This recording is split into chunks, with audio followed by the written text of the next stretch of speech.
এই যে হাসনাত আব্দুল্লাহ আপনি বললেন যে আওয়ামী লীগ জাস্ট একটা মরা হাতি, চাইলেই যে কেউ লাথি মারতে পারে, তাহলে শেখ হাসিনা একটা সাক্ষাৎকারে আসবে ভার্চুয়ালি, তাই শোনার পরে রীতিমতো আপনাদের ঘুম হারাম হয়ে গেছে, বুকে ধরপড়ানি বেড়ে গেছে, মুখ শুকিয়ে যাচ্ছে, নিচের দিকে প্যান্টও ভিজে যাচ্ছে কিনা কে জানে। সকল বাধা উপেক্ষা করে আওয়ামী লীগ চলে এসেছে, এর মধ্যে আবার জাতীয় অনৈক্য তৈরি হয়ে গেছে। এই ইউনূস সাহেব আর ইউনূস সাহেবের এই নিয়োগকর্তা দিয়ে কি আওয়ামী লীগকে ঠেকানো সম্ভব হবে? ওয়াকার উজ্জামান কি তাকে বন্দি করা হয়েছে? তিনি কি গুম হয়েছেন? ইউনূসের আয়না ঘরে রয়েছেন তিনি। আগামী কয়েকদিনের মধ্যে খুব দ্রুত কিছু ঘটনা ঘটবে বলে মনে হচ্ছে, যা বাংলাদেশের রাজনীতিটাকে পাল্টে দেবে। বাংলাদেশ সরকারকে আন্তর্জাতিক অপরাধ আদালতের মুখোমুখি হতে হবে। কি ঘটছে আন্তর্জাতিক অঙ্গনে? আওয়ামী লীগ লবিস্ট নিয়োগ করে শেষ পর্যন্ত কতদূর এগোতে পারে? হলো একটা মরা হাতি, কেউ চাইলেই এটাকে লাথি মারতে পারে। এই বক্তব্য রাখছেন এনসিপির সেই হাই লেভেলের ইয়াং নেতা, ইয়াং লিডার হাসনাত আব্দুল্লাহ। আজকে একটা প্রোগ্রামে তিনি এই কথা বলেছেন। সেই প্রোগ্রামে তিনি আর কি বলেছেন চলুন দেখি। বলেছে Awami League death chapter close হয়ে গেছে আওয়ামী লীগের, এরা বাংলাদেশের মূলধারার রাজনীতিতে আর ফিরে আসতে পারবে না। তাই নাকি? মানে এই বক্তব্য শোনার পরে না আমার কাছে অবিশ্বাস্য মনে হচ্ছে যে আমি নিজেই সন্দিহান যে আমি কি আসলে বাস্তবের জগতে আছি না ঘুমের ঘরে এগুলো শুনছি। এই বিষয়ে কথা বলবো দর্শক শ্রোতা, তার আগে চলুন আরেকটা ঘটনা একটু শেয়ার করি। সেটা হলো সাংবাদিক খালেদ মহিউদ্দিন, তিনি বলেছেন যে সাবেক প্রধানমন্ত্রী শেখ হাসিনার একটা সাক্ষাৎকার তিনি নিবেন ভার্চুয়ালি। এই কথা বলার পরে এই হাসনাত আব্দুল্লাহরা বা এনসিপির নেতারা বা এই 24-এর অভ্যুত্থানের পক্ষের শক্তিরা মানে তাদের রীতিমতো মাথা ব্যথার কারণ হয়ে দাঁড়িয়েছে, তাদের মনে হয় ঘুম হারাম হয়ে গেছে অলরেডি।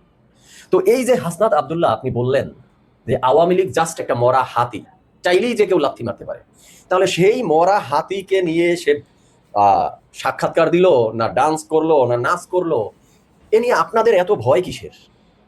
মানে এত শঙ্কা কেন আপনাদের? শেখ হাসিনা একটা সাক্ষাৎকারে আসবে ভার্চুয়ালি, তাই শোনার পরে রীতিমতো আপনাদের ঘুম হারাম হয়ে গেছে, বুকে ধরপড়ানি বেড়ে গেছে, মুখ শুকিয়ে যাচ্ছে, নিচের দিকে প্যান্টও ভিজে যাচ্ছে কিনা কে জানে। হ্যাঁ, এই অবস্থায় এসে সামনে দাঁড়িয়েছে। তো শেখ হাসিনার যদি একটা সংবাদ সম্মেলন সাক্ষাৎকার নেওয়া হয় এবং সেটি যদি হয় ভার্চুয়ালি, সেখানে ক্ষতিটা কি আমাকে একটু বলবেন?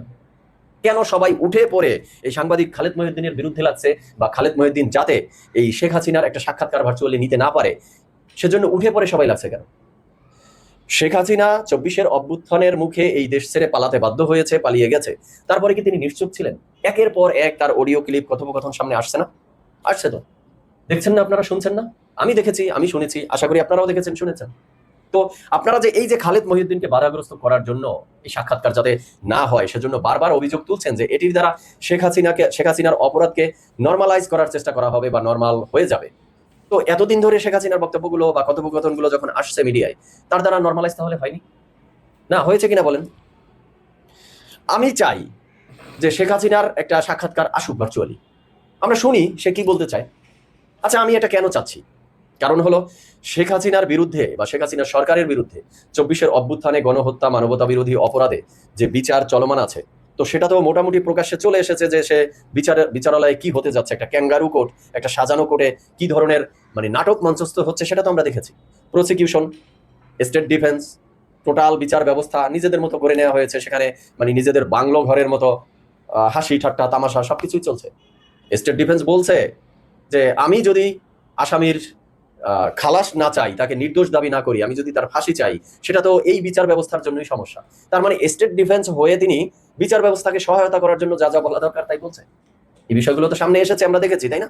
তো সেই যে নিজেদের মতো করে একটা বিচারের নামে নাটক মঞ্চস্থ হতে যাচ্ছে, তো সেখানে তো যারা অপরাধী, যারা আসামি, যাদের বিরুদ্ধে এত এত অভিযোগ, তাদেরকে কথা বলার কোনো সুযোগ দেওয়া হচ্ছে না। তো তারা আসলে কি বলতে চায় সেটা জাতি হিসাবে আমরা তো শুনতে চাইতে পারি। তো সেক্ষেত্রে যেহেতু এই বিচার ব্যবস্থায় এমন কোনো ব্যবস্থা রাখা হয়নি বা সম্ভবও হয়ে ওঠেনি, তাহলে ভার্চুয়াল ভাবে যদি তাদের কথা আমরা শুনতে পারি, সমস্যাটা কোথায়? শুনি না যে তারা কি বলতে চায়। কারণ একপাক্ষিকভাবে আপনারা একটা নাটকের মঞ্চস্থ করবেন সে মানে বিচারালয়ের মধ্যে, আর সেটা দিয়েই আপনারা সাজা দিবেন এবং ভেবে নিয়েছেন যে সাজা দিতে পারলেই সেটা আপনারা কার্যকর করতে পারবেন। তো এই দৃষ্টিকোণ থেকে আমি বলছি যে শেখ হাসিনার যদি একটা সাক্ষাৎকার ভার্চুয়ালি আসে, সেখানে আমি অন্তত এমন কিছু দেখি না যে যার উপরে ডিপেন্ড করে শেখ হাসিনা বা আওয়ামী লীগ সরকারের 24-এর অভ্যুত্থান বা আন্দোলন কেন্দ্রিক যত যত অপরাধ সেগুলো নর্মালাইজ হবে, এমন কিছু আমি অন্তত দেখি না। এবার আসি, একটা মরা হাতি যাকে সবাই লাথি মারতে পারে, ভ্যালুলেস হয়ে গেছে আওয়ামী লীগ, বাংলাদেশে অপ্রাসঙ্গিক হয়ে গেছে, তাদের চ্যাপ্টার ক্লোজ হয়ে গেছে, ডেথ হয়ে গেছে, সব মানলাম আপনার বক্তব্য। তাহলে এই আওয়ামী লীগের রাজনৈতিক কার্যক্রম নিষিদ্ধের জন্য একটা নির্বাহী আদেশ কেন দেয়া লাগলো? আগামীর নির্বাচনে যাতে আওয়ামী লীগ আসতে না পারে সেজন্য নির্বাহী সিস্টেমে ইলেকশন কমিশন সহ এই সরকার দ্বারা মোটামুটি এমনভাবেই ডিসিশন নিয়ে রেখেছেন বা বাধা বিঘ্ন তৈরি করে রেখেছেন যাতে আওয়ামী লীগ ইলেকশনে আসতে না পারে। আচ্ছা, একটা মরা হাতির দল ইলেকশনে আসতে যাতে না পারে সেটার জন্য আপনারা এত খেয়ে না খেয়ে লাগছেন কেন? যদি আপনাদের দাবি সত্য হয়ে থাকে তাহলে দেন, এই যে নির্বাহী আদেশে তাদের যে নিষেধাজ্ঞা দিয়ে রেখেছেন নির্বাচনে আসতে দিবেন না, এই পথগুলো খুলে দেন। বুঝে নিবেন আমার কথা। বিচার ক্যাঙ্গারু কোর্টে চলতেছে, সেটা নিয়ে আমি কিছু বলছি না, যে বিচার চলুক, বিচারের মতো চলুক, কিন্তু আপনারা নির্বাহী আদেশে যে নিষেধাজ্ঞা দিয়ে রেখেছেন সেটা আপনারা উঠিয়ে নেন। কারণ একটা মরা হাতির দল, যাদের চ্যাপ্টার ক্লোজ হয়ে গেছে, যাদের অপ্রাসঙ্গিক হয়ে গেছে যারা বাংলাদেশে, তাদের জন্য আপনারা এই ধরনের নির্বাহী আদেশ দিয়ে পথ আটকে রাখতেছেন। এটা লজ্জাজনক না আপনাদের জন্য? তাই আমি বলছি, আপনি নির্বাহী আদেশগুলো তুলে নেন, তাদেরকে নির্বাচনে আসতে দেন আগামী নির্বাচনে। তাহলে আমরা সাধারণ জনগণ আসলে বুঝতে পারবো যে মারা গেছে কারা, কারা আসলে মরা হাতি। হ্যাঁ, ভুলে গেলে চলবে না, একটা প্রবাদ কিন্তু আছে যে হাতি মরলেও লাখ টাকা আর বেঁচে থাকলে তো লাখ টাকাই। তো নির্বাচনে আসতে দেন, তো আমরা দেখি কাদের বাংলাদেশের মানে অপ্রাসঙ্গিক হয়ে গেছে, কারা কাদের চ্যাপ্টার ক্লোজ হয়ে গেছে, কাদের চ্যাপ্টারটা ডেথ হয়ে গেছে, কারা বাংলাদেশের মূলধারার রাজনীতিতে আছে নাকি নাই। যদি সৎসাহস থাকে তাহলে এই নির্বাচনের ব্যবস্থা আওয়ামী লীগের জন্য পথ খুলে দেন, অন্তত নির্বাহী আদেশ দিয়ে তাদেরকে আটকে রাখেন না। হ্যাঁ, বিচারিকভাবে যদি বিচারালয় থেকে কোনো আদেশ আসে সেটা মেনে নিচ্ছি, কিন্তু আপনারা নির্বাহীভাবে এই নিষেধাজ্ঞা তুলে নেন, তাহলে খেলাটা দেখা যাবে যে কারা বাংলাদেশে অপ্রাসঙ্গিক আর কারা আসলে বাংলাদেশে প্রাসঙ্গিক। এখন এইটা দ্বারা আওয়ামী লীগকে ঠেকানো আর সম্ভব হলো না। এইটার সম্পর্কটা কি? এটা সম্পর্কটা আপনাদেরকে বলি। আওয়ামী লীগকে কিভাবে ঠেকায় রাখছে? বাংলাদেশের প্রতিটা রাজনৈতিক দল, আওয়ামী বিরোধী যারা আছে সবাইকে একত্রিত করছে ইউনূস সাহেব, একত্রিত করে রাজনৈতিক দলের একটা ব্যারিকেড, একটা দেওয়াল তৈরি করছে। তারপরে কি করছে? রাষ্ট্রের পক্ষ থেকে যত ধরনের পদক্ষেপ নেওয়া যায় সব ধরনের পদক্ষেপ নিয়েছে। কিভাবে নিচ্ছে? রাষ্ট্রের পক্ষ থেকে আওয়ামী লীগের সকল স্থাপনা, আওয়ামী লীগের স্থাপনা মানে জাতীয় স্থাপনা, জনগণের স্থাপনা, সেগুলো তো ধূলিসাৎ করছে। তার পাশাপাশি আওয়ামী লীগের কর্মকাণ্ড উপর নিষেধাজ্ঞা দিচ্ছে। এটা নিষেধাজ্ঞা দেওয়া মানে কি? রাষ্ট্রযন্ত্রকে আওয়ামী লীগের বিপরীতে দাঁড় করানো। এটা কিন্তু ভালোভাবে খেয়াল করতে হবে। তারপরে দেখেন, এইটার ধারাবাহিকতা নির্বাচন কমিশন আওয়ামী লীগের নিবন্ধন স্থগিত করছে। তার আগে আওয়ামী লীগের ভাতৃপ্রতিম সংগঠন ছাত্রলীগকে নিষিদ্ধ করে দিচ্ছে। তালিকার কোনো কিছু বাদ আছে? বাদ নাই। এত দেওয়াল তৈরি করছে, সবাই একত্রিত হয়ে আওয়ামী লীগের বিপক্ষে লড়তেছে কি জন্য? আওয়ামী লীগকে ঠেকানোর জন্য। তারপরে তো আওয়ামী লীগকে ঠেকানো সম্ভব হইতেছে না। আমি কালকে দেখলাম একটা ভিডিও, আপনাদের করেছি সেই ভিডিওটা। আদালতে হাজার হাজার মানুষ আওয়ামী লীগের পক্ষে, শাহজাহান খানের পক্ষে, আওয়ামী লীগ নেতার পক্ষে স্লোগান দিতেছে, মিছিল করতেছে, নিঃশর্ত মুক্তি চাইতেছে নির্ভয়ে। এটা কামব্যাক করা না? রাজধানীর রাজপথে বিভিন্ন সময় বিভিন্ন জায়গায় হঠাৎ করে আওয়ামী লীগের বিশাল মিছিল বের হইতেছে, সাধারণ মানুষ তাদেরকে সমর্থন দিতেছে। এটা আওয়ামী লীগের মানে ঠেকানো সম্ভব হইতেছে না। তো সকল বাধা উপেক্ষা করে আওয়ামী লীগ চলে এসেছে। এর মধ্যে আবার জাতীয় অনৈক্য তৈরি হয়ে গেছে।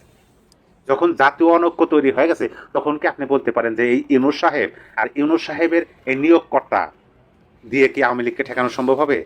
কোনোভাবেই সম্ভব হবে না।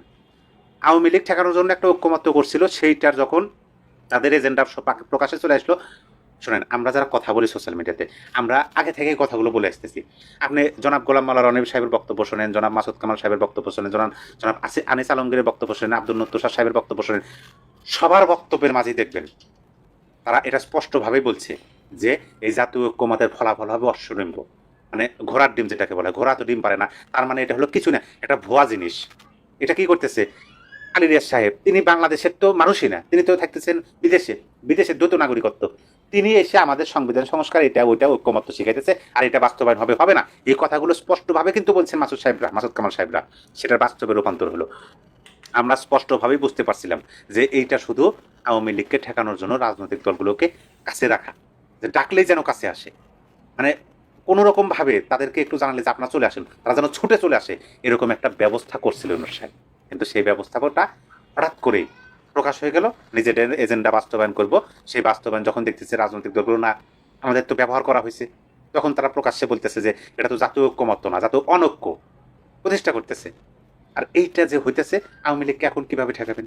সবাই একত্রিত হয়ে যখন আওয়ামী লীগকে ঠেকাতে পারতেছে না, তখন সবার মধ্যে যখন এটা প্রকাশ্যভাবে অনৈক্য সৃষ্টি হবে, তখন আপনি আওয়ামী লীগকে ঠেকাবেন। দেখবেন যে অনেক শক্তি আছে, অনেকে আওয়ামী লীগের সাথে যে হাত মিলাবো, আওয়ামী লীগকে কবো যে এখন আপনারা চলে আসেন, আমরা আর পারতেছি না, আমাদের সহযোগিতা করেন। বিশ্বাস না হয় আপনি এই অল্প কিছুদিন অপেক্ষা করেন, দেখেন আওয়ামী লীগের নেতৃত্বে বাংলাদেশের রাজপথের আন্দোলন হবে বলে আমি মনে করতেছি। কারণ আমি ছোট বিদ্যা বুদ্ধিতে যতটুকু বুঝি, যে এত ব্যবস্থা নেওয়ার পরেও, এত রাজনৈতিক দলগুলো একত্রিত আওয়ামী লীগের বিপক্ষে দাঁড়া করার পরেও যখন আওয়ামী লীগকে ঠেকানো সম্ভব হইতেছে না, তখন এদের মধ্যে যখন অনৈক্য প্রকাশ হইতেছে, তখন কিভাবে আওয়ামী লীগকে ঠেকাবে? কোনোভাবে ঠেকাবে। আর আওয়ামী লীগের প্রথম এজেন্ডা কি? এই সরকারকে উৎখাত করা, তারপরে নয় নির্বাচন। প্রথম এজেন্ডাকে এই সরকারকে উচ্ছেদ করা, এবং তারা বলে যে সরকার অবৈধ সরকার। এটা সত্য কথা, সাংবিধানিক সরকার, জনগণের ম্যান্ডেট নেই। আওয়ামী লীগ যদি রাজপথে ফেরে প্রথম ধাক্কাতেই এই সরকারকে শেষ মানে ক্ষমতাচ্যুত করবে। আর সেটাই এই সরকার কি করলো, নিজেদের এজেন্ডা বাস্তবায়নের জন্য আওয়ামী লীগের ফিরে আসার পথ আরো সহজ করে দিল। কঠিন ছিল, একটু কঠিন ছিল, কিন্তু এখন সহজ করে দিচ্ছে, এটাই সত্য কথা। কারণ হতেছে যে ঐক্য এখন অনৈক্যের পথ ধরছে। সম্মানিত দর্শক, আপনার মতামত জানাবেন। আওয়ামী লীগকে ঠেকানো কি আর কোনোভাবে সম্ভব হবে? এমনি সম্ভব হতো না। সবাই যেভাবে ছিল, সবাই আওয়ামী বিরোধী অবস্থান নেওয়া, কর্মকাণ্ড নিষিদ্ধ, তারপর সম্ভব হতো না, তারা ফিরতই। তার মধ্যে একটু সহজ হলো আর কি, মানে সময়টা কম লাগবে, পরিশ্রমটা কম হবে, সবকিছু একটু মানে অল্প সময়ের মধ্যে ব্যাক করবে বলে আমি মনে করতেছি। সন্দেহ জাগে, কেন পাকিস্তানি জেনারেলকে এড়িয়ে গেলেন ওয়াকার উজ্জামান? এড়িয়ে গেলেন নাকি দেখা করার পরিস্থিতিতেই ছিলেন না তিনি? কেন ছিলেন না? তাহলে কি তাকে বন্দি করা হয়েছে? তিনি কি গুম হয়েছেন? ইউনুসের আয়নাঘরে রয়েছেন তিনি? ভারতের টাইমস নাও, তারপর এটা যেটা রয়েছে ইন্ডিয়া টুডে, আজতক বাংলা, আজতক, তারা খবর দিচ্ছে যে ইউনুসের আয়নাঘরেও তিনি থাকতে পারেন, অর্থাৎ তিনি গ্রেপ্তার হয়েছেন। নাকি এই সম্ভাবনাও আবার কিছু জায়গা থেকে আমার কানে এসছে যে তার সমর্থকদের নিয়ে তিনি পাল্টা লড়াইয়ের প্রস্তুতি নিচ্ছেন। এর যে কোনোটাই হতে পারে। আবার আমার দিল্লির একটি সূত্র জানাচ্ছে, জেনারেল ওয়াকারুজ্জামান যখন দেখলেন যে বাহিনীর মধ্যে জামাতি এবং পাকিস্তানপন্থীরা সংখ্যায় বেশি, তখন প্রাণ বাঁচাবার তাগিদে রংপুরের ঠাকুরগাঁও হয়ে তিনি ভারতে চলে এসেছেন। বলা বাহুল্য, ভারত ও বাংলাদেশের কোনো সরকার বা সেনাবাহিনীর পক্ষ থেকে কোনো আধিকারিক স্তরে কোনো বার্তা দেওয়া হয়নি সেনাপ্রধান ওয়াকারুজ্জামানকে নিয়ে। তবে ঘটনা পরম্পরা দেখে স্পষ্টই বোঝা যায় বাংলাদেশ সেনাবাহিনীর মধ্যে সবকিছু ঠিকঠাক নেই। বিশেষ করে সন্দেহের বিষয় হলো, পাকিস্তানের জেনারেলের সঙ্গে বৈঠক করেছেন বাংলাদেশ নৌ ও বিমান বাহিনীর প্রধানরা, বৈঠক করেছেন জাতীয় নিরাপত্তা উপদেষ্টা খলিলুর রহমান, বৈঠক করেছেন মোহাম্মদ ইউনুস প্রধান উপদেষ্টা, তারা সবাই বৈঠক করেছেন, অথচ ওয়াকারুজ্জামানের সাথে বৈঠক নেই। বাংলাদেশ ও নৌ বিমান বাহিনীর প্রধানরা এতদিন ওয়াকারের সঙ্গে ছিলেন, তারাও মনে হচ্ছে ওয়াকারকে ছেড়ে দিয়েছেন। আলোচনা দীর্ঘ হয়ে যাচ্ছে, তাই একটি মূল প্রশ্নে আসি, কেন ওয়াকারুজ্জামান মির্জার সঙ্গে দেখা করেননি? বিশ্লেষকদের অনুমান, প্রথমত নিরাপত্তা নিয়ে একটা ঝুঁকি ছিল ওয়াকারের। ভারত এবং পশ্চিমী গোয়েন্দাদের সঙ্গে নিয়মিত যোগাযোগ আছে এবং তিনি পাকিস্তানের বিরোধিতা, অর্থাৎ পাকিস্তান পন্থার বিরোধিতা করেছেন তিনি। বাংলাদেশ সরকার তাকে সেই জন্যে সরিয়ে দিয়েছে, গোপনে প্রেসিডেন্টকে দিয়ে তাকে বরখাস্ত করা হয়েছে, যাতে পাকিস্তানি আলাপচারিতায় সেনাবাহিনী বা রাষ্ট্রীয় গোপনীয়তা মানে ভঙ্গ না হয় তার জন্যে। এবং তাকে বার করে দেওয়ার সাথে সাথেই তাকে গ্রেপ্তার করা হয়েছে, এটা একটা কথা। কেন এটা হয়েছে? আর একটা কারণ কি হতে পারে? অভ্যন্তরীণ বিভাজন। বাংলাদেশের রাজনৈতিক প্রবাহে ও সামরিক অভ্যন্তরে ওয়াকার একটি বিতর্কিত চরিত্রে পরিণত হয়েছেন। বিশেষত সাম্প্রতিক সেনা অভ্যুত্থান এবং উচ্চ পদস্থ কর্মকর্তারা তাদের পরিবর্তনের প্রেক্ষাপটে মেজর জেনারেল মঈন, যিনি ছিলেন নবম ডিভিশনের এবং এর খুব কাছের মানুষ জেনারেল ওয়াকারুজ্জামানের, তিনি কিন্তু এখন আর চাকরিতে নেই, তিনি অবসর নিয়েছেন। তৃতীয়ত, আন্তর্জাতিক চাপে বিদেশি এজেন্সির ভূমিকা। সম্প্রতি ভারত ভিত্তিক কয়েকটি ওয়াচডগ প্ল্যাটফর্মের বরাত নিয়ে দাবি করা হয়েছে ওয়াকারুজ্জামান কয়েকদিন যাবৎ ভারতীয় ইন্টেলিজেন্সের সঙ্গে ঢাকার বাইরে বিভিন্ন জায়গায় গেছেন, গোপনে ছিলেন, ঠাকুরগাঁওয়ে পর্যন্ত, এবং লালমনিরহাট যে এয়ার স্ট্রিপ আছে সেখানেও তিনি ঘুরে এসেছেন এবং সরকারের নির্দেশেই তিনি বর্তমানে অনুপস্থিত রয়েছেন। প্রশ্ন ওঠে, বাংলাদেশি গণমাধ্যম কেন তাহলে চুপ আছে? এর একটাই কারণ, সরকারের পাঠানো খবর ছাড়া বাংলাদেশের মেন স্ট্রিম মিডিয়া স্বাধীনভাবে কোনো খবর করে না, খবর করার কোনো সুযোগও তাদের নেই। আর ভারত সরকারও বিষয়টিকে স্ট্র্যাটেজিক্যালি গোপন রেখেছে। খবর পাচ্ছি ভারত খুব জরুরি ভিত্তিতে অবস্থা পর্যবেক্ষণ করছে। ওয়াকারুজ্জামান এখন ভারতের বেস্ট বেট। তাকে দিয়ে ভারত বাংলাদেশে তাদেরকে যে ইসলামী মৌলবাদের হাত থেকে রক্ষা করা, পাকিস্তানের হাত থেকে রক্ষা করা, মুক্তিযুদ্ধের চেতনাকে বাঁচিয়ে রাখা, এই সবগুলো এখন করবার জন্যে ভারতের কাছে ওয়াকারুজ্জামানকে এখন তার উপরে নির্ভরতা, তার মাধ্যমে ভারত তার পরবর্তী পদক্ষেপ নিতে এগিয়েছে। এই অবস্থায় তার কোনো অবাঞ্ছিত ঘটনা ঘটলে ভারতকে ঝাঁপিয়ে পড়তেই হবে। আগামী কয়েকদিনের মধ্যে খুব দ্রুত কিছু ঘটনা ঘটবে বলে মনে হচ্ছে, যা বাংলাদেশের